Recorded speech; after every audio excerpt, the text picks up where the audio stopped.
pumped are you guys for Oklahoma? Oh, very pumped, very exciting. It's not very often you get a top five matchup. You think top 10's pretty good, and all of a sudden you have a top five. So it's be a great test for us at this time of year. Seeing a very deep pitching staff. They have 5-6 pitchers and freshman home run hitter that's got 18 home runs. So there's a lot of tests ahead of us. With a team that has the national championship pedigree that they do, is that something that you kind of talk about, throughout the week, kind of leading up to the game with your team? Well, not so much about that. That was last year and the year before, and this is a different team for them, even though they've got a lot of experience back. But we certainly want to take a look at the way they handle themselves, the way they approach the game, those types of things, and see if we can't learn something from it. Yeah. Go ahead.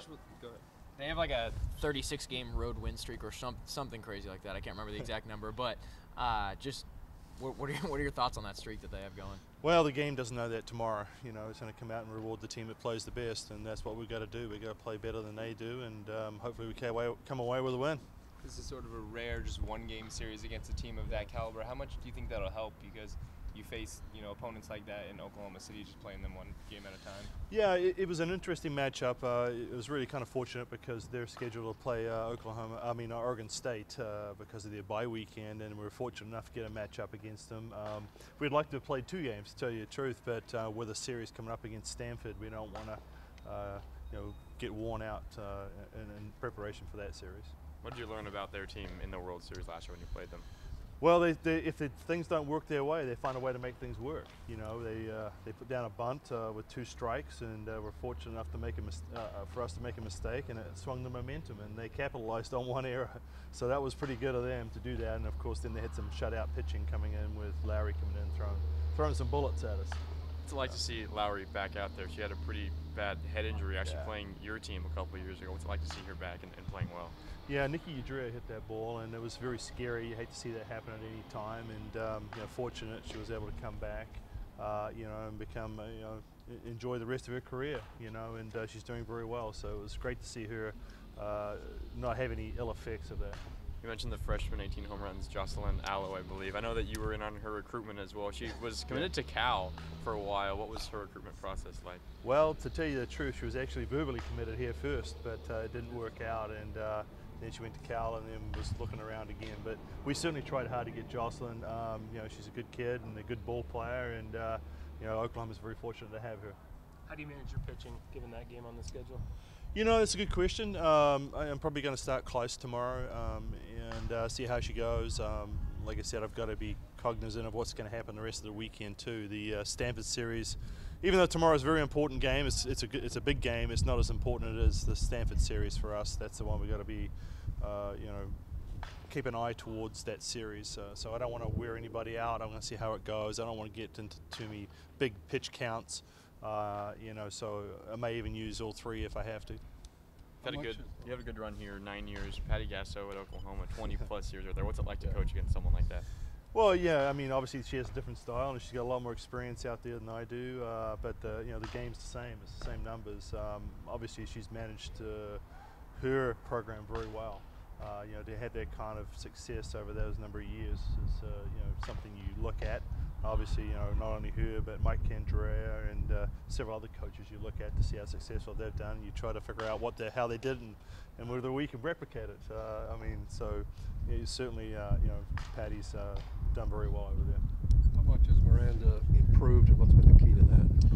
Well, I think it's just her mental. When she first came in, she was just a thrower.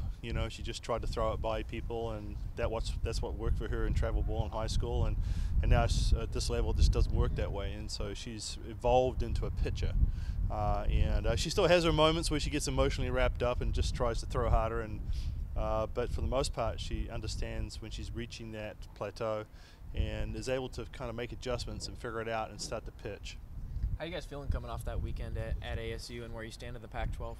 Well, before I went down, I said I'd be happy with a series win, and that's what it takes to be in this championship race. I think we had a chance for a sweep, and we didn't play our best game that last day against a pitcher we'd already beaten the first day, and I'd like to see us find a way around that. Several times now we've faced a pitcher the second time in a series and haven't done as well. So I'd like to try and figure out why that is, if that's mental, that's coaching, whether that's preparation. So if we can find out what that is, then we'll make those adjustments. What have you seen from Alexis this season? Just have you noticed any improvement with her speed on the bases and sack bunts? Well, you know, she's still trying to, you know, everyone knows what she does, and that's a tough thing for her. I mean, they're right in front of her, and sometimes that can be intimidating for a hitter. And we've just been trying to tell her that she has plenty of tools. She's able to push it by him, pop it over him, drive it by him. She's even swinging away more now. She had a couple of swing hits in the weekend. So it's just continuing to evolve her game. So as the opposition prepares for her, she prepares for them by finding other ways to get the job done. Jenna Lilly, you know, coming to the end of her career already. How important It's funny you say that because she was in my office this morning and she's lamenting on it already. So, yeah. So, how important was getting the #1 player to bringing in other players, and then how would you describe her career here? It's kind of like the chicken and the egg, isn't it? And what comes first. So, obviously, you know, when you start to bring in players of that caliber, it starts to attract others, and they say, you know, well, why would that great player go to that organization? And so she has helped pave the way for other #1s. Miranda Ellis, you know, there's another one, and several others we have coming in down the road.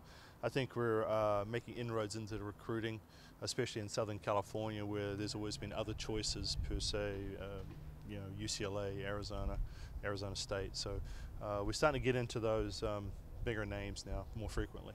And her career, has she lived up to the billing pretty much? Oh yeah, I mean, when she came in, she said, "Coach, I'm going to be an All-American my first year," and she was, you know. And I was like, "Well, don't set yourself up for failure here." But obviously, her follow-up year wasn't quite as strong, and then of course she had that accident, you know, hitting face, and that slowed her down a little bit. But this year, she's back to form, and she's doing great. And it's difficult because the game is just not easy. You know, it's a very difficult game, and it's been a struggle for her at times. But I like the way she's bounced back, the way she's played in the field, and she always gives 100% for us.